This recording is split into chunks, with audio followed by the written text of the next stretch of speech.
ಉದ್ದೇಶಿಸಿ ಸನ್ಮಾನ್ಯ ಶ್ರೀ ಸಂತೋಷ್ ಸರ್ ಅವರು ಮಾತಾಡ್ತಾ ಇದ್ದಾರೆ. ಎಲ್ಲರಿಗೂ ನಮಸ್ಕಾರ.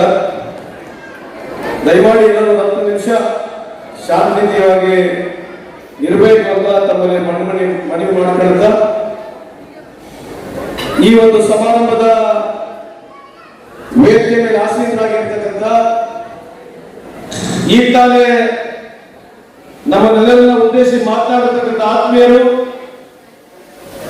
ನನ್ನ ರಾಜಕೀಯ ಮಾರ್ಗದರ್ಶಕರು, ಅತ್ಯಂತ ಕರ್ನಾಟಕ ರಾಜ್ಯದಲ್ಲಿ ಇತಿಹಾಸದಲ್ಲಿ ಸುಮಾರು 45 ವರ್ಷ ಮೇಲೆ ಕೇವಲ ಕರ್ನಾಟಕ ರಾಜ್ಯದಲ್ಲಿ ಮಾತ್ರ ಇಡೀ ಭಾರತ ದೇಶ ಇತಿಹಾಸದಲ್ಲಿ ಅಥವಾ ಹಿಸ್ಟ್ರಿ ಆಫ್ ಇಂಡಿಯನ್ ಪೊಲಿಟಿಕ್ಸ್ ಅಥವಾ ಹಿಸ್ಟ್ರಿ ಆಫ್ ವರ್ಲ್ಡ್ ಪೊಲಿಟಿಕ್ಸ್ ನಲ್ಲಿ 45 ವರ್ಷ ಒಬ್ಬ ವ್ಯಕ್ತಿ ಸತತವಾಗಿ ಮೇಲ್ಮನೆಗೆ ರೆಪ್ರೆಸೆಂಟ್ ಮಾಡತಕ್ಕಂಥ ಏಕೈಕ ವ್ಯಕ್ತಿ ಯಾರೇ ಇದ್ರೆ ಅದು ವರದಿ ಸಾಹೇಬರು ಕೇಳಲಿಕ್ಕೆ ಬಯಸ್ತೇನೆ.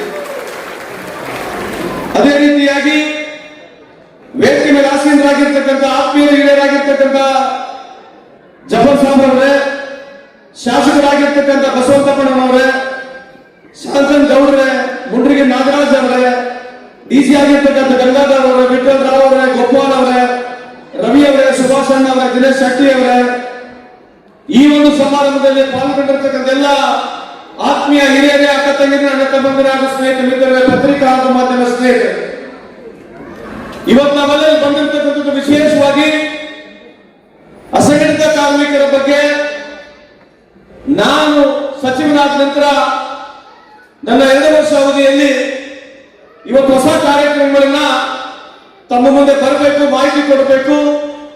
ಈ ಒಂದು ಲಕ್ಷಾಂತರ ಬಡವರು ಯಾರು ಅಸಂಘಟಿತರು ನಾವು ಹೇಳ್ತೀವಿ ಅನುಕೂಲ ಆಗ್ಬೇಕು ಅನ್ನೋದಕ್ಕೆ ನಾವು ಜಿಲ್ಲೆವಾರು ಈ ಒಂದು ವ್ಯಾಪಕವಾದ ಪ್ರಚಾರದಲ್ಲಿ ನಾವು ನಮ್ಮ ಇಲಾಖೆಯ ಜೊತೆಗೆ ಜಿಲ್ಲೆಯ ಸಂಬಂಧಪಟ್ಟಿರ್ತಕ್ಕಂಥ ಎಲ್ಲ ಶಾಸಕರು, ಸಂಸದರು ಹಾಗೂ ಜಿಲ್ಲಾ ಉಸ್ತುವಾರಿ ಸಚಿವರುಗಳೆಲ್ಲರ ನೇತೃತ್ವದಲ್ಲಿ ಈ ಒಂದು ಕಾರ್ಯಕ್ರಮವನ್ನು ನಡೆಸ್ತಾ ಇದ್ದೀವಿ ಬಂಧುಗಳ. ಇವತ್ತು ನಾವು ಬಂದ ನಂತರ ವಿಶೇಷವಾಗಿ ಅದೇ ಹೊರಟಿ ಸಾಹೇಬರಿಗೆ ಹೇಳ್ತಾ ಇದ್ವಿ, ಅವರ ಒಂದು ಆಶೀರ್ವಾದದಿಂದ ಮೇಲ್ಮನೆಯಲ್ಲಿ ಕೂಡ ನಾವು 3 ಬಿಲ್ಗಳನ್ನು ಪಾಸ್ ಮಾಡಿದ್ದೇವೆ. ಮೊದಲನೇ ಬಿಲ್ ಗಿಗ್ ಬಿಲ್ ಅಂತ ಹೇಳ್ತೀವಿ. ಗಿಗ್ ಬಿಲ್ ಎಕಾನಮಿ ಅಂತಂದ್ರೆ ಯಾರು ಈ ಆಪ್ ಬೇಸ್ಡ್ ಟ್ರಾನ್ಸ್ಪೋರ್ಟೇಷನ್ ಅಲ್ಲಿ ಇರ್ತಾರೆ, ಅಮೆಜಾನ್ ಇರ್ಬೋದು, ಫ್ಲಿಪ್ಕಾರ್ಟ್ ಇರ್ಬೋದು, ಡೆನ್ಸೋ ಇರ್ಬೋದು, ಊಬರ್ ಇರ್ಬೋದು, ಓಲಾ ಇರ್ಬೋದು, ಇಂಥ ಯಾವ ಕಂಪನಿಗಳು ಆಪ್ ಮುಖಾಂತರ ಟ್ರಾನ್ಸ್ಪೋರ್ಟೇಷನ್ ಮಾಡ್ತಾ ಇರ್ತಾರೆ ಅವರಿಗೆ ನಾವು ಗಿಗ್ ವರ್ಕರ್ಸ್ ಅಂತ ಕರಿತೀವಿ. ಅವರಿಗೆ ಇಡೀ ಭಾರತ ದೇಶದಲ್ಲಿ ಇವತ್ತು ಒಂದು ಹೊಸದಾದಂತ ಕಾನೂನನ್ನು ಮಾಡಿದ್ದೇವೆ. ಈ ಕಾನೂನು ಮಾಡಬೇಕಾಗಿದ್ರೆ ನಾವು ಇವತ್ತು ರಾಹುಲ್ ಗಾಂಧಿ ಅವರು ನಡೆಸಬೇಕು. ಯಾವ ರಾಹುಲ್ ಗಾಂಧಿ ಅವರು ಭಾರತ್ ಜೋಡೋ ಕಾರ್ಯಕ್ರಮದಲ್ಲಿ ಅವರು ಕನ್ಯಾಕುಮಾರಿಯಿಂದ ಡೆಲ್ಲಿ ಕಾಶ್ಮೀರವರೆಗೆ ನಡೀಲಿಕ್ಕೆ ಪ್ರಾರಂಭ ಮಾಡಿದ್ರು. ಅಲ್ಲಿ ಗಿಗ್ ವರ್ಕರ್ಸ್ ಬಂದು ಒಂದು ರೆಪ್ರೆಸೆಂಟೇಷನ್ ಕೊಟ್ಟ ನಂತರ ರಾಜಸ್ಥಾನ ಸರ್ಕಾರದಲ್ಲಿ ಇದು ಪ್ರಾರಂಭ ಆಯಿತು. ಆದರೆ ಮುಂದೆ ನಮ್ಮ ಸರ್ಕಾರ ಕಳ್ಕೊಂಡ್ವಿ, ಇದು ಪಾಸ್ ಆಗಲಿಲ್ಲ. ಆದ್ರೆ ಇವತ್ತು ಇಡೀ ಭಾರತ ದೇಶದಲ್ಲಿ ಅತ್ಯಂತ ಯೋಗ್ಯವಾಗಿರ್ತಕ್ಕಂಥ ವಿಶೇಷವಾಗಿ ಯಾರು ಟ್ರಾನ್ಸ್ಪೋರ್ಟೇಷನ್ ಈ ವಿಷಯದಲ್ಲಿ ಈ ಆಪ್ ಬೇಸ್ಡ್ ಟ್ರಾನ್ಸ್ಪೋರ್ಟೇಷನ್ ಯಾರಿದ್ದಾರೆ ಅವರಿಗೆ ಯೋಗ್ಯ ಆಗ್ತಕ್ಕಂಥ ಬಿಲ್ಲು ಭಾರತ ದೇಶದಲ್ಲಿ ಯಾವುದೇ ಸರ್ಕಾರ ಮಾಡಿದ್ರೆ ನಮ್ಮ ಕಾಂಗ್ರೆಸ್ ಸರ್ಕಾರ ಸನ್ಮಾನ್ಯ ಸಿದ್ದರಾಮಯ್ಯ ಸರ್ಕಾರದಲ್ಲಿ ಸಂದರ್ಭ ಕೇಳಿಕೊಳ್ಳಬೇಕು. ಪತ್ರಿಕಾ ಮಾಧ್ಯಮದಿದ್ದಾರೆ, what was the reason beyond this? Reason ಇರ್ತಕ್ಕಂಥದ್ದು ಯಾವ ಮೋಟಾರ್ ಸೈಕಲ್ ದಿನಕ್ಕೆ 14 ತಾಸು ಆ ಗಾಡಿಯನ್ನು ಓಡಿಸ್ತಾ ಇದ್ದ ರೋಡಲ್ಲಿ, ಆಟೋ ರಿಕ್ಷಾ ಡ್ರೈವರ್ ಆಗಿರ್ಬೋದು ಅಥವಾ ಊಬರ್ ಗಾಡಿ ಓಡಿಸ್ತಕ್ಕಂಥವನು ದಿನಕ್ಕೆ 12 ತಾಸು 14 ತಾಸು ಕೆಲಸ ಮಾಡಿದ್ರೆ ಆ ರೋಡಲ್ಲಿ ಅವನು ಸುಮಾರು ಕೆಜಿ ಗಟ್ಟಲೆ ಕಾರ್ಬನ್ ಡೈಆಕ್ಸೈಡ್ ಅವನು ಇನ್ನೇನು ಮಾಡ್ತಾನೆ. ಅವನಿಗೆ ಎಷ್ಟೇ ಎಲ್ಲ ದುಡ್ಡು ಕೊಟ್ಟರು ಕೂಡ ಅವನು 20 ವರ್ಷ ಅವನು ಕೆಲಸ ಮಾಡಿದ್ರೆ ಈ ವ್ಯವಸ್ಥೆಯಲ್ಲಿ ಅವನು 15ರಿಂದ 20 ವರ್ಷ ಕಳ್ಕೊಳ್ತಾನೆ. ಯಾವ ಯುವಕ 20 ವರ್ಷದಲ್ಲಿ ಕೆಲಸ ಪ್ರಾರಂಭ ಮಾಡಿದ್ರೆ 45-50 ವರ್ಷದಲ್ಲಿ ಅವನು ಲಂಗ್ಸ್ ಯಾವ್ದು ಕೆಲಸಕ್ಕೆ ಬರಲ್ಲ, ಅಷ್ಟು ಕಾರ್ಬನ್ ಡೈಆಕ್ಸೈಡ್ ನಮಗೆ ಎಲ್ಲ ಸ್ಥಿತಿಗಳಿದೆ. ಅವರಿಗೆ ಅನುಕೂಲ ಆಗ್ಬೇಕು, ಅವ್ರಿಗೆ ಮೆಡಿಕಲ್ ಫೆಸಿಲಿಟಿ ದೊಡ್ಡ ಪ್ರಮಾಣದಲ್ಲಿ ಸಿಗ್ಬೇಕು, ಅವರಿಗೆ ಅನುಕೂಲ ಆದ್ರೆ ಅವ್ರ ಫ್ಯಾಮಿಲಿಗಳಿಗೆ, ಮಕ್ಕಳಿಗೆ ಅನುಕೂಲ ಆಗ್ಬೇಕೆಂಬ ಒಂದೇ ಒಂದು ಉದ್ದೇಶದಿಂದ ನಾವು ಗಿಗ್ ಬಿಲ್ ಅನ್ನು ತಂದಿದ್ದೀವಿ. ಮುಂದೆ ಬರ್ತಕ್ಕಂಥ ದಿನಗಳಲ್ಲಿ ಬೋರ್ಡ್ ಕೂಡ ಆಗಿದೆ, ರೂಲ್ ಕೂಡ ಆಲ್ರೆಡಿ ಫ್ರೇಮ್ ಮಾಡಿದ್ದೀವಿ. ಇನ್ನು ಕೆಲವು ದಿನಗಳಲ್ಲಿ ನಾವು ಈ ಕರ್ನಾಟಕ ರಾಜ್ಯದಲ್ಲಿ ಗಿಗ್ ಬಿಲ್ ಇಂಪ್ಲಿಮೆಂಟ್ ಮಾಡ್ತೀವಿ. ಎರಡನೇದು ಸಿನಿ ಬಿಲ್ ಮಾಡಿದ್ದೀವಿ. ಸಿನಿ ಬಿಲ್ ಅಂತಂದ್ರೆ ಏನು? ಕೇವಲ ಸಿನಿಮಾ ವರ್ಕರ್ಸ್ ಅಷ್ಟೇ ಅಲ್ಲ, ಪ್ರಾಮಾಣಿಕ ನಾಟಕ ಮಾಡ್ತಕ್ಕಂಥವ್ರು, ಡ್ರಾಮಾ ಮಾಡ್ತಕ್ಕಂಥವ್ರು, ಬೇರೆ ಬೇರೆ ಡೊಳ್ಳು ಕುಣಿತ ಯಾರ್ಯಾರು ನಮ್ಮ ಇಲಾಖೆಯ ಕನ್ನಡ ಸಂಸ್ಕೃತಿ ಇಲಾಖೆಯಲ್ಲಿ ಯಾರ್ಯಾರು ಗುರುತಿಸ್ಕೊಂಡಿದ್ದಾರೆ ಅವ್ರಿಗೆ ಹಿಡಿದುಕೊಂಡು ಸಿನಿಬಿಲ್ ಅಂದ್ರೆ ವರ್ಷದಲ್ಲಿ ಸುಮಾರು 4 ಕೋಟಿ ನಾವು ಬಿಲ್ಗಳನ್ನ ಹರಿತೀವಿ. ಅಂದ್ರೆ ಖರ್ಚು ಮಾಡ್ತಾರೆ ನಮ್ಮ ಕರ್ನಾಟಕದ ಜನತೆ. ಇಡೀ ಕರ್ನಾಟಕ ರಾಜ್ಯದಲ್ಲಿ ಸುಮಾರು 4 ಕೋಟಿಗೂ ಹೆಚ್ಚು ನಾವು ಟಿಕೆಟ್ಗಳನ್ನ ಖರೀದಿ ಮಾಡ್ತಾ ಇದೀವಿ ಸರ್. ಆ 4 ಕೋಟಿ ಏನ್ ಟಿಕೆಟ್ಗಳನ್ನ ಖರೀದಿ ಮಾಡ್ತಾ ಇದೀವಿ, ಆ ಬೇಸ್ ಮೇಲೆ 1 ಅಥವಾ 2% ನಾವು ಸೆಸ್ನ ಕಲೆಕ್ಟ್ ಮಾಡಬೇಕು. ಆ ದುಡ್ಡನ್ನು ಕಲೆಕ್ಟ್ ಆಗುತ್ತೆ, ಅದಕ್ಕೆ ಸಹಭಾಗಿತ್ವವಾಗಿ ಸರ್ಕಾರ ಕೊಡಬೇಕು. ಹಂಗಾಗಿ ಲಕ್ಷಾಂತರ ಜನರು ಸಿನಿ ಫೀಲ್ಡ್ ನಲ್ಲಿ ಸ್ಟಂಟ್ ಮ್ಯಾನ್ ಇರ್ಬೋದು, ಮೇಕಪ್ ಆರ್ಟಿಸ್ಟ್ ಇರ್ಬೋದು, ಜೂನಿಯರ್ ಆರ್ಟಿಸ್ಟ್ ಇರ್ಬೋದು, ಡ್ಯಾನ್ಸಿಂಗ್ ಮಾಸ್ಟರ್ಸ್ ಇರ್ಬೋದು, ಇವ್ರಿಗೆ ಯಾವ ರೀತಿಯಾದ ಸಮಾಜಕ್ಕೆ ಭದ್ರತೆ ಇರಲಿಲ್ಲ. ಅವರಿಗೆ ಗುರುತಿಸ್ಬಿಟ್ಟು ಇವತ್ತು ನಾವು ಸೋಷಿಯಲ್ ಸೆಕ್ಯೂರಿಟಿ ನಲ್ಲಿ ಮಾಡಿ ಈ ಕಾರ್ಯಕ್ರಮ ಮಾಡಿದ್ವಿ. ವಿಶೇಷವಾಗಿ ಟ್ರಾನ್ಸ್ಪೋರ್ಟ್ ಬೋರ್ಡ್ ಯಾಕೆ ಮಾಡ್ತಾ ಇದೀವಿ, ಏನ್ ಉದ್ದೇಶ ಟ್ರಾನ್ಸ್ಪೋರ್ಟ್ ಮಾಡ್ತಾ ಇರೋ ಉದ್ದೇಶ ಅಂತಂದ್ರೆ, ದಿನದಲ್ಲಿ ತಾಸಿನಲ್ಲಿ 20 ಆಕ್ಸಿಡೆಂಟ್ ಆಗುತ್ತೆ. ದಿನಕ್ಕೆ ಸುಮಾರು 480 ಆಕ್ಸಿಡೆಂಟ್ಗಳು, ವರ್ಷಕ್ಕೆ 460 ಲಕ್ಷ ಆಕ್ಸಿಡೆಂಟ್ಗಳು, ಸುಮಾರು 1,60,000 ಜನರನ್ನು ನಾವು ಕಳ್ಕೊಳ್ತಾ ಇದ್ದೀವಿ. ಡೈರೆಕ್ಟ್ ಆಗಿ ಸುಮಾರು 6 ಲಕ್ಷ ಫ್ಯಾಮಿಲೀಸ್ಗೆ ಅನುಕೂಲ ಆಗುತ್ತೆ, ಇಂಡೈರೆಕ್ಟ್ ಆಗಿ ಸುಮಾರು 18 ಲಕ್ಷ ಫ್ಯಾಮಿಲಿಗೆ ಅನುಕೂಲ ಆಗುತ್ತೆ. ಇಷ್ಟೆಲ್ಲ ಅನುಕೂಲ ಆಗೋದ್ರ ಜೊತೆಗೆ ದೇಶದ GDPಗೆ 3% GDPಗೆ ಈ ರೋಡ್ ಆಕ್ಸಿಡೆಂಟ್ ನಲ್ಲಿ ಏನು ಜನರು ನಾವು ಜೀವವನ್ನು ಕಳ್ಕೊಳ್ತಾ ಇದ್ದಾರೆ, ಅವ್ರಿಗೆ ಇವತ್ತು ಈ ದೇಶದ 3% GDPಗೆ ಘಾತಕ ಆಗ್ತಕ್ಕಂಥ ಕೆಲಸ ನಡೀತಾ ಇದೆ. ಆಮೇಲೆ ಆಕ್ಸಿಡೆಂಟ್ ಆಗ್ತಕ್ಕಂಥ 1,60,000 ಜನರು ಏನಿದ್ದಾರೆ, ಅವರು 80% ಜನ 45 ವರ್ಷಗಳಿದ್ದಾರೆ. ಹಾಗಾಗಿ ಟ್ರಾನ್ಸ್ಪೋರ್ಟ್ ಬಿಲ್ಲು ಅಂದ್ರೆ ಇದರಿಂದ ನಾವು ಜಾಸ್ತಿ ಆಕ್ಸಿಡೆಂಟ್ಗಳು ಆಗ್ಬೇಕನ್ನೋ ಉದ್ದೇಶ ಅಲ್ಲ. ಆಕ್ಸಿಡೆಂಟ್ಗಳು ಕಮ್ಮಿ ಆಗ್ಬೇಕು, ಅವೇರ್ನೆಸ್ ಕ್ರಿಯೇಟ್ ಮಾಡಬೇಕು. ಈ ಬೋರ್ಡ್ ನಿಂದ ಸೇಫ್ಟಿ ಪ್ರಮೋಟ್ ಮಾಡಬೇಕು, ಪ್ರಿಕಾಷನ್ಸ್ ಪ್ರಮೋಟ್ ಮಾಡಬೇಕು. ಅದ್ರ ಜೊತೆಗೆ ಯಾವತ್ತೂ ಯಾರು ಕೇವಲ ಬ್ಯಾಡ್ ಇರ್ತಿತ್ತು ಅವ್ರಿಗೆ ಮಾತ್ರ ನಾವು ದುಡ್ಡು ಕೊಡ್ತಾ ಇದ್ವಿ. ಇವತ್ತು commercial license driver, auto rickshaw driver ಇರ್ಬೋದು, ಕ್ಲೀನರ್ ಇರ್ಬೋದು, 407 ಡ್ರೈವರ್ ಇರ್ಬೋದು, ಯಾವುದೇ ಸಿವಿಲ್ ಟ್ರಕ್ ಇರ್ಬೋದು ಅಥವಾ ಮೈನಿಂಗ್ ಟ್ರಕ್ ಇರ್ಬೋದು, ಯಾರೇ ಲಾಜಿಸ್ಟಿಕ್ಸ್ ಕಂಪನಿಯಲ್ಲಿ ಕೆಲಸ ಮಾಡ್ತಕ್ಕಂಥದ್ದು, ಗ್ಯಾರೇಜ್ ಮೆಕ್ಯಾನಿಕಲ್ ಕೆಲಸ ಮಾಡ್ತಕ್ಕಂಥದ್ದು, ಗ್ಯಾರೇಜ್ ಮೆಕ್ಯಾನಿಕ್ ಇರ್ಬೋದು, ಟೈರ್ ಇರ್ಬೋದು, ಟೈರ್ ಪಂಚರ್ ಆಗ್ತಕ್ಕಂಥದ್ದು, ಟೈರ್ ರಿಪೇರಿಂಗ್ ಆಗ್ತಕ್ಕಂಥದ್ದು, ಯಾರಿಗೆ ಅನುಕೂಲ ಆಗಿ ಅವನ ಮರಣ ಹೊಂದಿದ್ರೆ ಅವನ ಮನೆಗೆ 5 ಲಕ್ಷ ಕೊಡ್ತಕ್ಕಂಥ ಕೆಲಸ ನಮ್ಮ ಸರ್ಕಾರ ಮಾಡ್ತದೆ. ಇದು ಪ್ರಾರಂಭಿಕವಾಗಿ ಈ ವರ್ಷ ಈ ಕಾರ್ಯಕ್ರಮ ಪ್ರಾರಂಭ ಮಾಡಿದ ಬಂಧುಗಳ ಟ್ರಾನ್ಸ್ಪೋರ್ಟ್ ಬೋರ್ಡ್ ಮಾಡ್ತಕ್ಕಂಥ ಉದ್ದೇಶ, ಕಿಕ್ ಬಿಲ್ ಮಾಡ್ತಕ್ಕಂಥ ಉದ್ದೇಶ, ಸಿನಿ ಬಿಲ್ ಮಾಡ್ತಕ್ಕಂಥ ಉದ್ದೇಶ, ಮುಂದೆ ಡೊಮೆಸ್ಟಿಕ್ ವರ್ಕರ್ ಬಿಲ್ ಕೂಡ ಮಾಡ್ತಾ ಇದ್ರು. ಎಲ್ಲರಿಗಿಂತ ಹೆಚ್ಚಾಗಿ ಬಹಳ ವಿಶೇಷವಾದಂತಹ ಕಾರ್ಯಕ್ರಮ ಹೊರಟಿ ಸಾಹೇಬರಿದ್ದಾರೆ. ನನಗೆ ಒಂದು ಅವಕಾಶ ಸಿಕ್ಕಿದೆ ನಿಮ್ಗೆ ಹೇಳ್ಬೇಕು. ನಾವು ಆಶಾದೀಪ ಅಂತ ಒಂದು ಕಾರ್ಯಕ್ರಮ ಮಾಡಿದ್ವಿ, ಪತ್ರಿಕಾ ಮಾಧ್ಯಮದಲ್ಲಿದ್ದಾರೆ, ದಯಮಾಡಿ ಇದ್ರ ಬಗ್ಗೆ ಜಾಸ್ತಿ ಪಬ್ಲಿಸಿಟಿ ಕೊಡಬೇಕು. DC ಅವರು ಹೇಳಿದ್ರು, you should listen to this, there is a program called Ashadeepa. ಈ ಆಶಾದೀಪ ಕಾರ್ಯಕ್ರಮದಲ್ಲಿ ಸರ್ ಯಾರು SC/ST ಮಕ್ಕಳಿಗೆ ಕೆಲಸ ಕೊಡ್ತಾರೆ, ಯಾರು ಈ ಆಶಾದೀಪ ಕಾರ್ಯಕ್ರಮದಲ್ಲಿ SC/ST ಮಕ್ಕಳಿಗೆ ಕೆಲಸ ಕೊಡ್ತಾರೆ, ಅವರಿಗೆ ನೀವು ಅಪ್ರೆಂಟಿಸ್ ಆಗಿ ತಗೊಂಡ್ರೆ ತಿಂಗಳಿಗೆ 6,000 ನಾವು ಕೊಡ್ತೀವಿ, 2 ವರ್ಷವರೆಗೆ ಕೊಡ್ತೀವಿ. ನೀವು ಸ್ಟ್ರೇಟ್ ಆಗಿ ಅವರಿಗೆ ಎಂಪ್ಲಾಯ್ಮೆಂಟ್ ಕೊಟ್ರೆ 2 ವರ್ಷವರೆಗೆ ನಾವು ತಿಂಗಳಿಗೆ 7,000 ರೂಪಾಯಿ ಕೊಡ್ತಾ ಇದ್ದೀವಿ. ಉದ್ದೇಶ ಸ್ಮಾಲ್ ಸ್ಕೇಲ್ ಇಂಡಸ್ಟ್ರಿ ಅಲ್ಲೇ ಬೆಳಿಬೇಕು, ಸಣ್ಣ ಸಣ್ಣ ಉದ್ಯಮಿದಾರರಿಗೆ ಅನುಕೂಲ ಆಗಬೇಕು. 10 ಜನರಿಗೆ ಕೆಲಸ ಕೊಟ್ಟರೆ ನಾವು ಅವರಿಗೆ 70,000 ಕೊಡ್ತಾ ಇದ್ದೀವಿ. ಇವತ್ತಿನ ಸ್ವಲ್ಪ ತಾದ್ಮೇಲೆ ನೀವು ಚೆಕ್ ಕೊಡ್ತಾ ಇದ್ದೀವಿ. ಪ್ರತಿ ಜಿಲ್ಲೆಯಲ್ಲಿ ಯಾರ್ಯಾರು ಈ ಸ್ಕೀಮ್ ನಲ್ಲಿ ಕೆಲಸ ಕೊಡ್ತಿದ್ದಾರೆ, ಯಾರು ನಮಗೆ ರಿಜಿಸ್ಟರ್ ಮಾಡ್ಕೊಂಡಿದ್ದಾರೆ, ಅವ್ರಿಗೆ ಜಿಲ್ಲಾವಾರು ನಾವು ದುಡ್ಡು ಕೊಡ್ತಾ ಇದ್ದೀವಿ. ಅನ್ಲಿಮಿಟೆಡ್ ದುಡ್ಡಿದೆ. ಯಾರೇ ಆದ್ರೂ ಕೂಡ ಈ ಒಂದು ಕಾರ್ಯಕ್ರಮವನ್ನ ತಾವು ಸದುಪಯೋಗ ಪಡ್ಕೋಬೇಕು. DC ಅವರು ನೀವು ಜಾಸ್ತಿ ಹೊತ್ತು ಈ ಕಾರ್ಯಕ್ರಮಕ್ಕೆ ಕೊಡಬೇಕಂತ ಈ ಸಂದರ್ಭ ಕೇಳಲಿಕ್ಕೆ ಬಯಸ್ತೀನಿ. ಇವತ್ತು ಬಿಜೆಪಿ ಅವರಿಗೆ ನಾವು ಕೇಳ್ತಕ್ಕಂಥ ಪ್ರಶ್ನೆಗಳು ಇದೆ.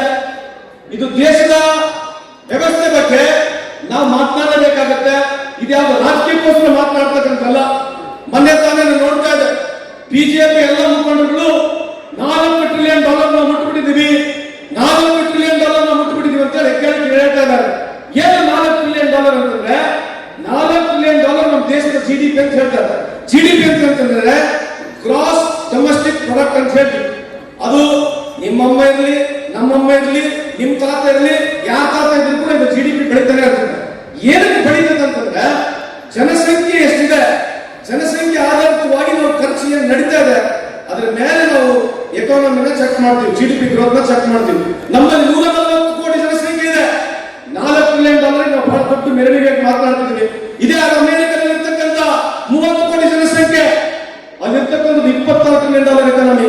ಇದ್ರ ಬಗ್ಗೆ ಬಿಜೆಪಿ ಮಾತಾಡೋದು. ಯಾವ ಚೈನಾ ನಂಬಸ್ತಾ ಇದೆ, ಚೈನಾಗೆ ನಮಗೆ ಓಕೆ ಮಾಡಿದ್ರೆ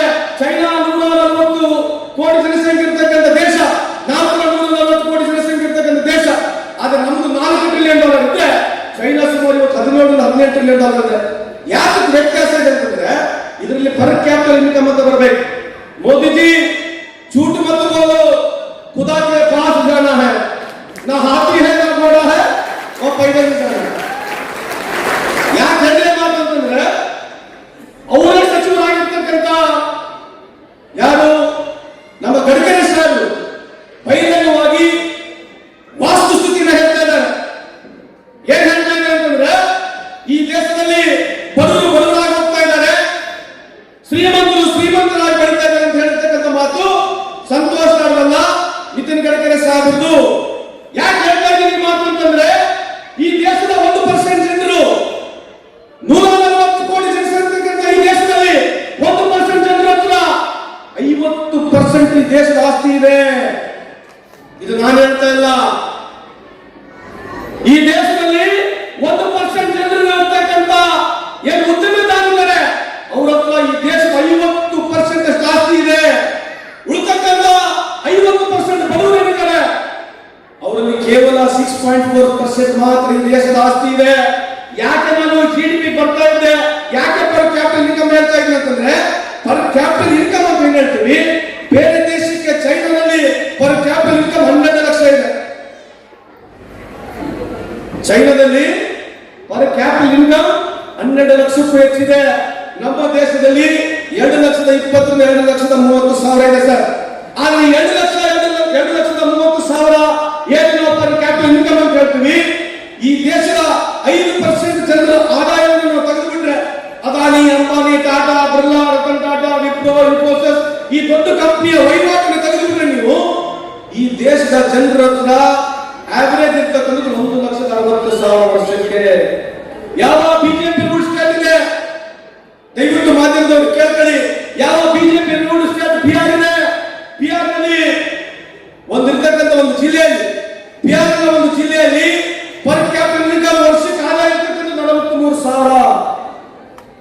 ಯಾವ ಉತ್ತರ ಕರ್ನಾಟಕ, ಯಾವ ಕಳೆದ 30 ವರ್ಷದ 40 ವರ್ಷ ಬಿಜೆಪಿ ಆಡಳಿತಕ್ಕಂಥ ಎಲ್ಲ ರಾಜ್ಯಗಳು ಇವತ್ತು GDP ಮುಂದೆ ಇಲ್ಲ, ಮಾರ್ಟಲಿಟಿ ರೋಡ್ ಹೈ ಇದಾವೆ, ಎಜುಕೇಶನ್ ಇಲ್ಲ, ಹೆಲ್ತ್ ನಲ್ಲಿ ಇಲ್ಲ, ಇನ್ಫ್ರಾಸ್ಟ್ರಕ್ಚರ್ ಇಲ್ಲ, ಎಜುಕೇಶನ್ ಇಲ್ಲ, ಹೈಯರ್ ಎಜುಕೇಶನ್ ಇಲ್ಲ, ಎಂಪ್ಲಾಯ್ಮೆಂಟ್ ಇಲ್ಲ, GDP ಇಲ್ಲ.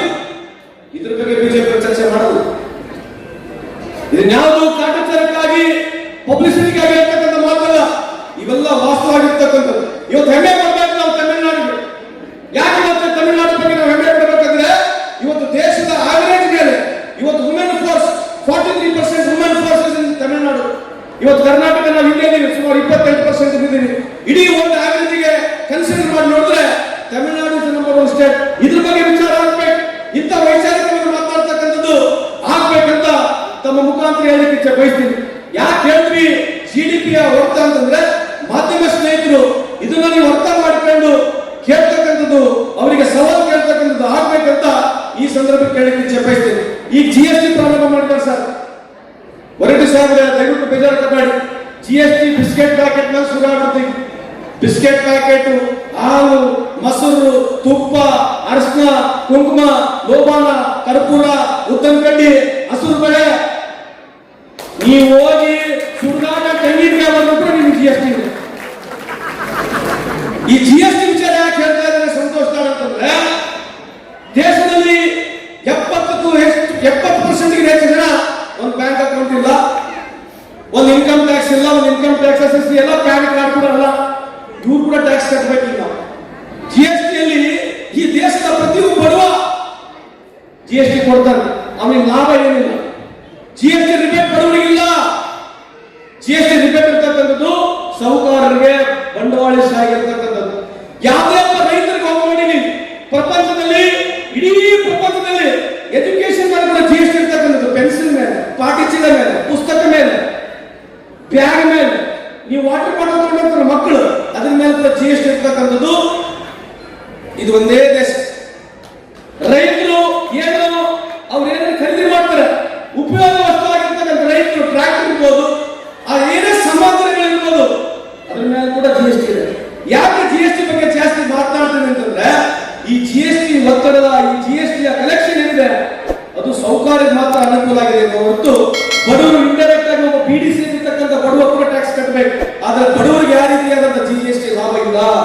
GST ಸುಮಾರು ಹೆಚ್ಚು ಕಮ್ಮಿ 4,80,000 ಕೋಟಿಗೆ 5 ಲಕ್ಷ ಕೋಟಿ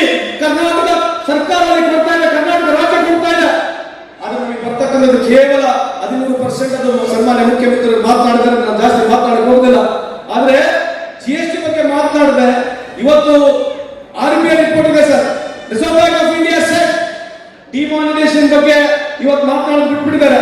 ಯಾವ ನರೇಂದ್ರ ಮೋದಿ ಸಾಹೇಬರು ಹೇಳ್ತಾ ಇದ್ರು, ಮುಜೆ 50 ದಿನ ಕಾ ಮೌಲತ್ ದೇ ದೀಜಿಯೇ, ಅಂದ್ರೆ 50 ದಿನದ ಕಾಲಾವಕಾಶ ಕೊಡಿ, ನಾನು ಈ 15,41,000 ಕೋಟಿ ನೋಟುಗಳು, ಎಷ್ಟ್ರಿ 15,41,000 ಕೋಟಿ ನೋಟುಗಳು, 500 ರೂಪಾಯಿ ಸಾವಿರ ರಾತ್ರಿ ಬಂದು ರದ್ದಿ ಮಾಡಿದ್ರು. ಇದರಲ್ಲಿ ನಿಂದಿಸಬೇಕು, ಇದರಿಂದ ಉಗ್ರರ ನಮ್ಮ ಟೆರರಿಸ್ಟ್ ಅನುಕೂಲ ಆಗ್ತಕ್ಕಂಥ ವಾತಾವರಣ ಇದೆ, ಇದರಲ್ಲಿ ಕಪ್ಪಣ ಇದೆ, ಇದರಲ್ಲಿ ಕೌಂಟರ್ ಫೇಕ್ ಕರೆನ್ಸಿ ಇದೆ ಅಂತ ಹೇಳಿದ್ರೆ ನಾವು ಹೇಳಿದ್ದಲ್ಲ, ಮೋದಿ ಸಾಹೇಬ್ ಹೇಳಿದ್ರು. ದೊಡ್ಡ ಪ್ರಮಾಣದಲ್ಲಿ ಸಮಾರಂಭ ಆಯ್ತು ಈ ದೇಶದಲ್ಲಿ, ಏನು ಹೊಸದಾದ ರೆವಲ್ಯೂಷನ್ ಆಗ್ಬಿಡ್ತು, ಬಡತನ ನಿರ್ಮೂಲನೆ ಆಗ್ಬಿಡ್ತು ಅಂತ ಹೇಳಿ ಪ್ರಾರಂಭ ಆಗಿ 2,000 ಹೊಸ ನೋಟುಗಳ ಪ್ರಾರಂಭ ಆಯ್ತು sir. Last 4 years in the market there is no 2,000 rupees. ಒಂದು ಹೊಸ ನೋಟಿನ 2,000 ರೂಪಾಯಿ ಏನೈತೆ ದಿನೇಶ್ ಶೆಟ್ಟಿ ಅಂತ ನಮ್ಮ ಸೌಕರ್ಯ 2,000 ರೂಪಾಯಿ ನೋಟು ಮಾರ್ಕೆಟ್ ನಾಗಿಲ್ಲ. ಹೊಸ ನೋಟನ್ನ ಮುದ್ರಣೆ ಮಾಡಲಿಕ್ಕೆ 40,000 ಕೋಟಿ ಕೇಂದ್ರ ಸರ್ಕಾರ ಖರ್ಚಾಯ್ತು. ಅದು ಸೈಡಿಗೆ ಯಾವ 15,41,000 ಕೋಟಿ ನೋಟಿಗೆ ಮೋದಿ ಸಾಹೇಬರು ಮಾತನಾಡಿದ್ರು. 48 ದಿನದಲ್ಲಿ ಸಂಪೂರ್ಣ ಬ್ಯಾಂಕಿಂಗ್ ದುಡ್ಡು ವಾಪಸ್ ಹೋಯ್ತು. ಯಾರು ಅನುಕೂಲ ಆಯ್ತು? ದುಡ್ಡು ವಾಪಸ್ ಹೋದ್ಮೇಲೆ ಯಾರು ಸೌಕಾರು ಕಪ್ಪಣವನ್ನು ಮನೆಯಲ್ಲಿ ಇಟ್ಕೊಂಡಿದ್ರು, ಬ್ಯಾಂಕ್ ಕೂಡ ವಾಪಸ್ ಹಾಕ್ಬಿಟ್ಟು ಅವರಿಗೆಲ್ಲ ಒಯ್ತಾ ಇದೆ. ಯಾವೊಬ್ಬ ಸೌಕಾರ ಜೀವ ಕಳ್ಕೊಂಡಿಲ್ಲ. ಈ ದೇಶದಲ್ಲಿ 104 ಜನ ಬಡವರು ಹೊಸ ನೋಟಿಗಾಗಿ ಪರದಾಟ ಮಾಡಿ 104 ಜನ ಜೀವ ಕಳ್ಕೊಂಡ್ರೆ ಈ ದೇಶದಲ್ಲಿ ಶುಲ್ಕ ಹಾಕಿದ ಒಬ್ಬ ಸೌಕರ್ಯ ಕಳ್ಕೊಂಡಿಲ್ಲ. ಇದ್ರ ಬಗ್ಗೆ ಬಿಜೆಪಿ ಮಾತನಾಡ್ತಾರೆ. ಬಿಟ್ಬಿಡೋಣ.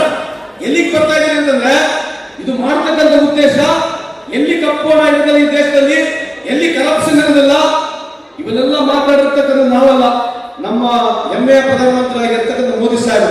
ಇವತ್ತು RBI ಹೊಸ ವೆಬ್ಸೈಟ್ ನಲ್ಲಿ ಕ್ಲೀನ್ ಕ್ಲಾರಿಫಿಕೇಶನ್ ಕೊಟ್ಟಿದೆ. ಏನ್ ಕ್ಲಾರಿಫಿಕೇಶನ್ ಕೊಟ್ಟಿದೆ ಅಂತಂದ್ರೆ, 26,000 ಕೋಟಿ ನೋಟ್, 26,500 ರೂಪಾಯಿ ಕೋಟಿ ನೋಟ್ಗಳು ಇವತ್ತು 1,14,00,000 1,14,14,000 ಹೋಗಿದೆ. ಇದು ನಾನು ಹೇಳ್ತಾರೆ ಸ್ವಾಮಿ, ಯಾರು ಹೇಳ್ತಿದ್ದಾರೆ? RBI ಅವರು ಹೇಳ್ತಿದ್ದಾರೆ. ಯಾವ ಹೊಸ ನೋಟು 2,000 ಹೊಸ ಪ್ರಾರಂಭ ಮಾಡಿದ್ರು, ಇವತ್ತು 26,000 ಕೋಟಿ 2,000 ರೂಪಾಯಿ ಇರ್ತಕ್ಕಂಥ ನೋಟುಗಳು, ಕೋಟ ನೋಟು RBI ಪಂಚಾಯತಿಗಳು, ನಾವಲ್ಲ, ಕಾಂಗ್ರೆಸ್ನವರಲ್ಲ. ಇಂಥವೆಲ್ಲ ಬಹಳ ಪ್ರಶ್ನೆಗಳು ಕೇಳಬೇಕಾಗಿದೆ. ಯಾಕೆ ಇದನ್ನೆಲ್ಲ ಮಾತನಾಡ್ತಂದ್ರೆ, ಇವತ್ತು ಕಾಂಗ್ರೆಸ್ ಪಕ್ಷ ಎಲ್ಲಿಗೆ ಬಂದಿದ್ದೇವೆ, ಯಾಕೆ ಈ ಕಾರ್ಯಕ್ರಮಗಳು ಮಾಡ್ತಾ ಇದ್ದೇವೆ, ಯಾಕೆ ನಾವು 5 ಗ್ಯಾರಂಟಿಗಳನ್ನ ಮಾಡ್ತಾ ಇದ್ದೇವೆ ಅಂತಂದ್ರೆ, ಇವತ್ತು ಈ 5 ಗ್ಯಾರಂಟಿಯ ಖರ್ಚು ವರ್ಷದಲ್ಲಿ 60,000 ಕೋಟಿ ಇದೆ. ನಮ್ಮಗಳು ಎಷ್ಟು? ಜಯ ಯಜಮಾನ್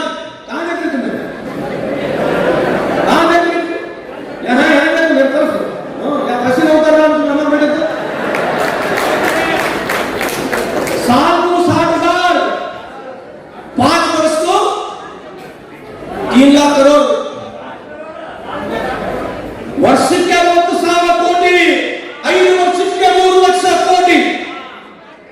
ಭಾರತ ದೇಶದಲ್ಲಿ 20 ರಾಜ್ಯಗಳಲ್ಲಿ ಬಿಜೆಪಿ ಇದೆ. ಯಾವ ರಾಜ್ಯದಲ್ಲಿ ಬಡವರಿಗೆ ನೇರವಾಗಿ 5 ವರ್ಷಕ್ಕೆ 3 ಲಕ್ಷ ಕೋಟಿ ಕೊಡ್ತಕ್ಕಂಥ ಕಾರ್ಯಕ್ರಮ ಯಾವುದೇ ಸರ್ಕಾರ, ಯಾವುದೇ ಪಕ್ಷ ಮಾಡಿಲ್ಲ. ಕಾಂಗ್ರೆಸ್ ಪಕ್ಷ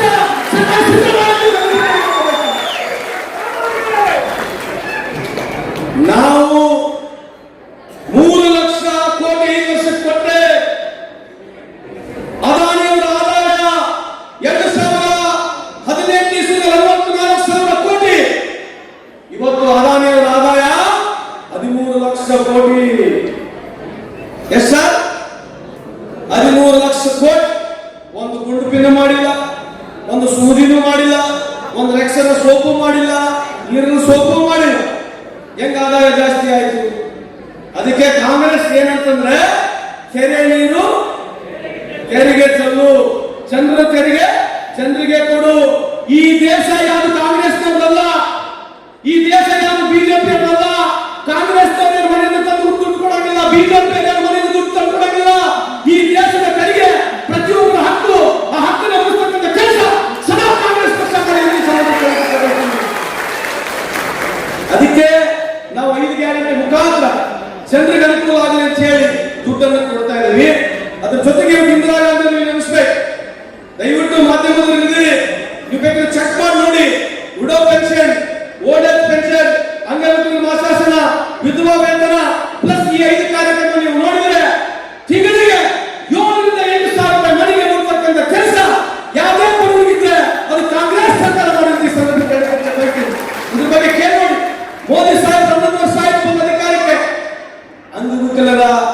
ವೇತನವನ್ನು 50 ರೂಪಾಯಿ ಜಾಸ್ತಿ ಮಾಡಲಿಲ್ಲ, ವಿಧವಾ ವೇತನವನ್ನು 50 ರೂಪಾಯಿ ಜಾಸ್ತಿ ಮಾಡಿಲ್ಲ, 1 ರೂಪಾಯಿನೂ ಕೇಂದ್ರದಲ್ಲಿರ್ತಕ್ಕಂಥ ಬಿಜೆಪಿ ಸರ್ಕಾರ 1 ರೂಪಾಯಿನೂ ಇಂಥವಕ್ಕೆ ಜನರಿಗೆ ಯಾರು ಶೋಷಿತ ವರ್ಗದ ಜನರಿದ್ದಾರೆ ಅವರಿಗೆ 1 ರೂಪಾಯಿನೂ ಜಾಸ್ತಿ ಕೊಟ್ಟಿಲ್ಲ. ಹಾಗಾಗಿ ಬಂಧುಗಳೇ, ಇವತ್ತು ನಾವು ಈ ಅಸಂಘಟಿತ ಕಾರ್ಮಿಕರು ಅಂತ ಹೇಳ್ತೀವಿ. ಸಾಕ ಮಾತಾಡ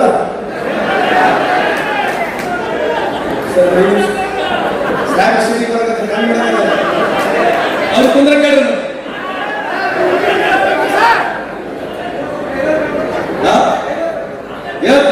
ನೀವಿಲ್ಲದ ನಮ್ಮ ಪಟ್ಟಿನೇ ಈ ಅಸಂಘಟಿತ ಕಾರ್ಮಿಕರ ಬಗ್ಗೆ ನಮ್ಮ ಹೊರಟ್ಟಿ ಸಾಹೇಬರು ನಾನು ಮಾರ್ಗದರ್ಶನದವರು ಆತ ನನಗೆ ಸುಮ್ಮನೆ ಮಿನಿಸ್ಟರ್ ಅಂತ ಕರೀತಾರೆ, ಎದಕ್ಕೆ ಕರೀತಾರೆ ಗೊತ್ತಿಲ್ಲ. ಯಾವತ್ತು ನನಗೆ ನಮ್ಮ ಅಪ್ಪ ಇದ್ದಾಗ ಯಾವತ್ತು ಏಕವಚನ ಕರೀತಾನೆ ಅವತ್ತು ಪ್ರೀತಿ ಜಾಸ್ತಿ ಅಂತ ಎಲ್ಲರಿಗೆ ಇಡೀ ಕರ್ನಾಟಕ ರಾಜ್ಯದಲ್ಲಿ ಯಾರ್ಯಾರು ಹೊರಟ್ಟಿ ಸಾಹೇಬರು ಏಕವಚನದಲ್ಲಿ ಕರೀತಾರಲ್ಲ ನಮ್ಗೆ ಅಷ್ಟೇ ಖುಷಿ ಆಗುತ್ತೆ. ನಮ್ಮ ಕಾಂಗ್ರೆಸ್ ಇವತ್ತು ಸರ್ ನಿಮ್ ಗಮನವನ್ನು ಸೆಳೆಯಲಿಕ್ಕೆ ಇಚ್ಛೆ ಬಯಸ್ತೇನೆ. ಈ ದೇಶದಲ್ಲಿ 90% ಅಷ್ಟು ಅಸಂಘಟಿತರಿದ್ದಾರೆ ಸರ್. ಕರ್ನಾಟಕ ರಾಜ್ಯದಲ್ಲಿ 83%. ನಮ್ಮ ಈಸ್ಟರ್ನ್ ಪೋರ್ಟಲ್ ನಲ್ಲಿ ಸುಮಾರು ಕೇಂದ್ರದ ಈಸ್ಟರ್ನ್ ಪೋರ್ಟಲ್ ಇದೆ 1,06,00,000 ಜನ ರಿಜಿಸ್ಟರ್ ಆಗಿದ್ದಾರೆ ಸರ್. ಆದ್ರೆ ನಮ್ಮಲ್ಲಿ ಇರ್ತಕ್ಕಂಥ ಮಾಹಿತಿ ಪ್ರಕಾರ 1,60,00,000 ಜನ ಅಸಂಘಟಿತ ಕಾರ್ಮಿಕರಿದ್ದಾರೆ. ಅದಕ್ಕೆ ನಾವು ಒಂದ್ ಸ್ವಲ್ಪ ದುಡ್ಡನ್ನು ಜೋಡಿಸ್ಬಿಟ್ಟು ಈ ಅಸಂಘಟಿತ ವರ್ಗಗಳು ಸಣ್ಣ ಸಣ್ಣ ಸಮಾಜಗಳು ಏನು ಸಣ್ಣ ಸಣ್ಣ ಕೈ ಕೆಲಸದ ಮೇಲೆ ಬದುಕಿದ್ದಾರೆ ಅಂತರನ್ನ ಗುರುತಿಸ್ಬಿಟ್ಟು ಇವತ್ತು ಪ್ರಪ್ರಥಮವಾಗಿ ಅವರಿಗೆ ನಾವು ಸೋಷಿಯಲ್ ಸೆಕ್ಯೂರಿಟಿ ಕಾರ್ಡ್ ಅನ್ನು ಕೊಡ್ತಾ ಇದ್ದೀವಿ. ಇದೇನು ದುಡ್ಡು ಬಹಳ ದೊಡ್ಡ ಪ್ರಮಾಣದಿಲ್ಲ, ಆದ್ರೆ ಒಂದು ರೆಕಗ್ನಿಷನ್ ಸಿಗಬೇಕು.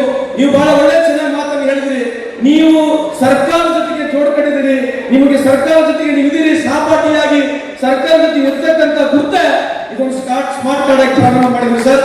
ಸನ್ಮಾನ್ಯ ಮುಖ್ಯಮಂತ್ರಿ ಅವರಿಗೆ 2 ಬಾರಿ ಕೇಳಿದ್ದೇವೆ, ಮುಂದೆ ಬರ್ತಕ್ಕಂಥ ದಿನಗಳಲ್ಲಿ ದಯಮಾಡಿ ನಮಗೆ ಸೆಸ್ ನಲ್ಲಿ 1 ರೂಪಾಯಿ ನೀವು ಡೀಸೆಲ್ ಪೆಟ್ರೋಲ್ ಮೇಲೆ ಕೊಡಿಸಬೇಕು. ಯಾಕೆ ಕೊಡಿಸ್ಬೇಕಂತಂದ್ರೆ ನಮ್ಮ ಇಡೀ ಅಸಂಘಟಿತ ಕಾರ್ಮಿಕರಿಗೆ ನಮಗೆ ಬೇರೆ ರೀತಿಯಾದಂತ ಸೆಸ್ ಇಲ್ಲ ಸರ್. ಪ್ರತಿಯೊಬ್ಬರಿಗೆ ಗ್ರೂಪ್ ವೈಸ್ ನಮಗೆ ಸೆಸ್ ಮಾಡಕ್ ಆಗೋದಿಲ್ಲ. ನಮಗೆ ಕನ್ಸ್ಟ್ರಕ್ಷನ್ ಬೋರ್ಡ್ ನಲ್ಲಿ ಮಾಡಕ್ ಅವಕಾಶ ಇತ್ತು, ಟ್ರಾನ್ಸ್ಪೋರ್ಟ್ ಬೋರ್ಡ್ ನಲ್ಲಿ ಮಾಡಕ್ ಅವಕಾಶ ಇತ್ತು, ಸಿನಿ ಬಿಲ್ ನಲ್ಲಿ ಮಾಡಕ್ ಅವಕಾಶ ಇತ್ತು. ಇವೆಲ್ಲ ಇರ್ತಕ್ಕಂಥ ಸುಮಾರು 192 ಪಂಗಡಗಳಿವೆ ಸರ್. 192 ಪಂಗಡಗಳಿಗೆ ನಮ್ಮೆಲ್ಲರಿಗೆ ಸೆಸ್ ಕಲೆಕ್ಟ್ ಮಾಡಕ್ ಆಗಲ್ಲ. ಯಾಕಂದ್ರೆ ಈ ರೆವಿನ್ಯೂ ರಿಸೋರ್ಸಸ್ ಇರ್ತಕ್ಕಂಥದ್ದು ಸಣ್ಣ ಸಣ್ಣ ಕೈ ಕೆಲಸದಲ್ಲಿ ಇರ್ತಕ್ಕಂಥ ಜನರು.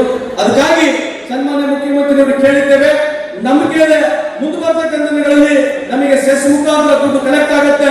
ಸುಮಾರು 1,000ಕ್ಕೂ ಹೆಚ್ಚು ಕೋಟಿ ಬರ್ತಕ್ಕಂಥ ಈ ಆದಾಯದಿಂದ ಪುನಃ ಮತ್ತೊಮ್ಮೆ ಏನು 90% ಅಷ್ಟು ಶೇಕಡ ಅಸಂಘಟಿತ ವರ್ಗರಿದ್ದಾರೆ ಅವರಿಗೆ ಪ್ರಾಮಾಣಿಕವಾಗಿ ಭದ್ರತೆ ಕೆಲಸ ಕೊಡ್ತಕ್ಕಂಥ ಕೆಲಸ ಸಂತೋಷ್ ಕಾಂಗ್ರೆಸ್ ಪಕ್ಷ ಮಾಡೇ ಮಾಡ್ತಿದೆ ಸರ್. ಅದಕ್ಕಾಗಿ ನಿಮ್ಮ ಸಹಕಾರ, ನಿಮ್ಮ ಆಶೀರ್ವಾದ ಇರಬೇಕಂತ ಈ ಸಂದರ್ಭದಲ್ಲಿ ಹೇಳಿ ನಾವು ಡೊಮೆಸ್ಟಿಕ್ ವರ್ಕರ್ ಬಿಲ್ ಕೂಡ ತರ್ತಾ ಇದ್ದೀವಿ ಸರ್. ಕೇವಲ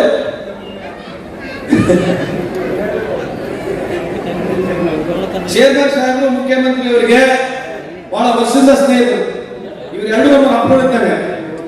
ಸೊ ಇವ್ರು ಮನಸ್ಸು ಮಾಡಿದ್ರೆ ಆಗುತ್ತೆ. ದಯಮಾಡಿ ನಿಮ್ದು ಕೂಡ ಸ್ವಲ್ಪ ಒತ್ತಡ ಇರಲಿ. ಈ ಕಾರ್ಯಕ್ರಮ ನೀವು ನೇರವಾಗಿ ನೋಡಿದ್ದೀರಿ. ಜಬ್ಬರ್ ಸಾಹೇಬ್ ಕೂಡ ಬಹಳ ಹತ್ರ ಇದ್ದಾರೆ ಮುಖ್ಯಮಂತ್ರಿಗೆ. ಆಮೇಲೆ ಮಲ್ಲಿಕಾರ್ಜುನ ಕೂಡ ನಾವು ಒತ್ತಡವನ್ನು ತರ್ತೀವಿ. ತಾವೆಲ್ಲ ಸ್ವಲ್ಪ ಒತ್ತಡವನ್ನು ತರಬೇಕಂತ ಈ ಸಂದರ್ಭದಲ್ಲಿ ಹೇಳಿ ಕೊನೆಯದಾಗಿ ಯಾವ $4 ಟ್ರಿಲಿಯನ್ ಎಕನಾಮಿ ಅಂತ ನಾವು ಮಾತನಾಡ್ತಿದ್ದೀವಿ. ಮಹಾರಾಷ್ಟ್ರದಲ್ಲಿ ಹೊರಟಿ ಸರ್ 840 ಹೆಣ್ಮಕ್ಳು ಗರ್ಭಕೋಶವನ್ನು ತೆಗೆದುಹಾಕಿದ್ದಾರೆ. 840 ಹೆಣ್ಮಕ್ಳು ಗರ್ಭಕೋಶವನ್ನು ತೆಗೆದುಹಾಕೊಂಡಿದ್ದಾರೆ. ಎದಕ್ಕೆ ತೆಗೆದುಹಾಕೊಂಡಿದ್ದಾರೆ ಅಂತಂದ್ರೆ ಕೂಲಿಗಿಟ್ಟದಿಲ್ಲ, ಕೂಲಿಗಿಟ್ಟಬೇಕನ್ನೋದಕ್ಕೆ ಗರ್ಭಕೋಶವನ್ನು ತಕ್ಕಂತಕ್ಕಂಥ ಈ ವ್ಯವಸ್ಥೆಯಲ್ಲಿ ನಾವಿದ್ದೀವಿ. ನಾಚಿಕೆ ಆಗಬೇಕು ಎಲ್ಲ ರಾಜಕಾರಣಿಗಳಿಗೆ, ಎಲ್ಲ ರಾಜಕೀಯ ಪಕ್ಷಗಳಿಗೆ ನಾಚಿಕೆ ಆಗಬೇಕು. ಮಹಾರಾಷ್ಟ್ರದಲ್ಲಿ 843 ಹೆಣ್ಮಕ್ಳು ಗರ್ಭಕೋಶವನ್ನು ತೆಗೆದು ಸ್ವಾತಂತ್ರ್ಯ 80 ವರ್ಷ ಆಗ್ಲಿಕ್ಕೆ ಬಂದಿದೆ. ಇಂಥ ವ್ಯವಸ್ಥೆಯಲ್ಲಿ ನಾವಿದ್ದೀವಿ. ಮತ್ತು ನಾವು $4 ಟ್ರಿಲಿಯನ್ ಎಕನಾಮಿ ಅಂತ ನಾವು ಮಾತನಾಡ್ತಾ ಇದ್ದೀವಿ. ಇದನ್ನೆಲ್ಲ ಗಮನಕ್ಕೆ ತಗೋಬೇಕು.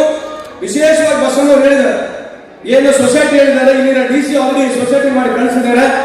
ಎಲ್ಲ ಜಿಲ್ಲೆಗಳಿಂದ ಸೊಸೈಟಿ ಪ್ರಾರಂಭ ಆಗಿ ಇವತ್ತು ನಮಗೆ ಸರ್ಕಾರಕ್ಕೆ ಬರ್ತಾ ಇದೆ. ಸರ್ಕಾರ ಹಂತದಲ್ಲಿ ನಾವು 4th ಎಕ್ಸೆಂಪ್ಷನ್ ತಗೊಳ್ತಾ ಇದ್ದೀವಿ. 4th ಎಕ್ಸೆಂಪ್ಷನ್ ತಗೊಂಡ ನಂತರ ಯಾವ ಜಿಲ್ಲೆಯಲ್ಲಿ ಯಾವ ಸರ್ಕಾರದ ಹೊರಗುತ್ತಿಗೆ ನೌಕರರ ಕೆಲಸ ಮಾಡ್ತಾ ಇದ್ದಾರೆ ಅವರು ನೇರವಾಗಿ registered into the society where it be headed by DC himself. So direct money ನೇರವಾಗಿ ದುಡ್ಡು DC ಅವರ ಸೊಸೈಟಿಗೆ ಏನಿದೆ ಅವರಿಗೆ ಬರುತ್ತೆ. ಬಸವಣ್ಣವರು ಹೇಳಿದ್ದಾರೆ ಅದರ ಪ್ರಕಾರವಾಗಿ ಆ ಸೊಸೈಟಿಯಿಂದ ನೇರ ಈ ಸಂದರ್ಭದಲ್ಲಿ ಹೇಳಿ ಈ ಒಂದು ಕಾರ್ಯಕ್ರಮ ಯಶಸ್ವಿ ಆಗಬೇಕಾಗಿದೆ. ಇದು ಮೊದಲನೇ ಬಾರಿಗೆ ನಾವು ಒಂದು ಕಾರ್ಯಕ್ರಮ ಕರೆದಿದ್ದೇವೆ. ದಾವಣಗೆರೆಯ ಇಡೀ ಜಿಲ್ಲೆಯ ಮಹಾಜನತೆ ಇಷ್ಟು ಅಚ್ಚುಕಟ್ಟಾಗಿ ನಮ್ಮೆಲ್ಲ ತಾಯಿಯರು ವಿಶೇಷವಾಗಿ ತಾವು ಬಂದಿದ್ದೀರಿ, ಎಲ್ಲ ಅಣ್ಣ ತಮ್ಮಂದಿರು ತಾವು ಬಂದಿದ್ದೀರಿ, ವಿಶೇಷವಾಗಿ ಎಲ್ಲ ಟ್ರೇಡ್ ಯೂನಿಯನ್ ಅವರು, ಅಸಂಘಟಿತ ಇರ್ತಕ್ಕಂಥ ಸಂಬಂಧಪಟ್ಟಿರ್ತಕ್ಕಂಥ ಎಲ್ಲ ವಲಯ ಎಲ್ಲ ಮುಖಂಡರುಗಳು, ಎಲ್ಲ ಸಣ್ಣ ಸಣ್ಣ ಸಮಾಜದ ಎಲ್ಲ ಮುಖಂಡರುಗಳು ತಾವು ಬಂದು ಈ ಕಾರ್ಯಕ್ರಮ ಯಶಸ್ವಿ ಮಾಡಿದ್ದೀರಿ. ನನ್ನ ವೈಯಕ್ತಿಕ ಪರವಾಗಿ ಸರ್ಕಾರದ ಪರವಾಗಿ ನಿಮ್ಮೆಲ್ಲರಿಗೆ ಸದಾ ಅಭಾರಿಯಾಗಿರ್ತಕ್ಕಂಥ ಈ ಸಂದರ್ಭ ಕೇಳಲಿಕ್ಕೆ ಇಚ್ಛೆಪಡ್ತೀನಿ. ಅದೇ ರೀತಿಯಾಗಿ ಸರ್ ನಾವು 6ನೇ ಕಾರ್ಯಕ್ರಮ ಮಾಡ್ತಿರೋದು. ಮೊದಲು ಧಾರವಾಡ ಮಾಡಿದ್ವಿ, ಹೊಸಪೇಟೆ ಆಯ್ತು, ಪ್ಲಸ್ ನಮ್ಮ ಬಳ್ಳಾರಿ ಆಯ್ತು, ಇವತ್ತು ಚಿತ್ರದುರ್ಗ ದಾವಣಗೆರೆ ಮಾಡ್ತಾ ಇದ್ದೀವಿ. ಇದೇ ರೀತಿಯಾಗಿ ಇಡೀ ರಾಜ್ಯ ಪೂರ್ತಿ ಇದೇ ರೀತಿಯಾದಂತಹ ಪ್ರವಾಸ ಮಾಡ್ಬೇಕಂತ ಹೇಳಿ ನಮ್ಮ ಇಲಾಖೆಯವರು ನಾವು ಪ್ರಾರಂಭ ಮಾಡಿದ್ದೀವಿ. ಇಷ್ಟೆಲ್ಲ ಯಾಕಂದ್ರೆ ನಮ್ಮ ಇಲಾಖೆಯಲ್ಲಿ ಬಹಳ ಜಾಸ್ತಿ ಇಲ್ಲ sir. We don't have much of people, we don't have resources, we don't have man power. ನಮಗೆ ಇರ್ತಕ್ಕಂಥ ಮ್ಯಾನ್ ಪವರ್ ನಲ್ಲಿ ನಮ್ಮೆಲ್ಲ ಡಾಟಾ ಎಂಟ್ರಿ ಆಪರೇಟರ್ಗಳಾಗಿರ್ಬೋದು, ಲೇಬರ್ ಆಫೀಸರ್ಗಳಾಗಿರ್ಬೋದು, ನಮ್ಮ ಲೇಬರ್ ಇನ್ಸ್ಪೆಕ್ಟರ್ಗಳಾಗಿರ್ಬೋದು, ನಮ್ಮ ಎಎಲ್ಸಿ ಆಗಿರ್ಬೋದು, ಕಮಿಷನರ್ಗಳಾಗಿರ್ಬೋದು, ಎಲ್ಲರೂ ಅತ್ಯಂತ ಕಾಳಜಿ ವಹಿಸಿ ಕೆಲಸವನ್ನು ಮಾಡಿ ಈ ಕಾರ್ಯಕ್ರಮ ಯಶಸ್ವಿ ಮಾಡಿದ್ದಾರೆ. ಇದೇ ರೀತಿಯಾದಂತಹ ಸ್ಫೂರ್ತಿ ಅವ್ರಿಗೆ ಇರಲಿ, ಇದೇ ರೀತಿಯಾದಂತಹ ಕೆಲಸ ಅವರು ಮಾಡಲಿ. ಇಂಥ ಒಂದು ಕಾರ್ಯಕ್ರಮ ಯಶಸ್ವಿಯಾಗಿ ಮಾಡಿದ್ದಕ್ಕೆ ತಮ್ಮೆಲ್ಲರ ಪರವಾಗಿ ನನ್ನ ವೈಯಕ್ತಿಕ ಪರವಾಗಿ ಅಭಿನಂದನೆ ಸಲ್ಲಿಸಿ ಮತ್ತೊಮ್ಮೆ ದಾವಣಗೆರೆ ಜಿಲ್ಲೆಯ ಬಂದಂತ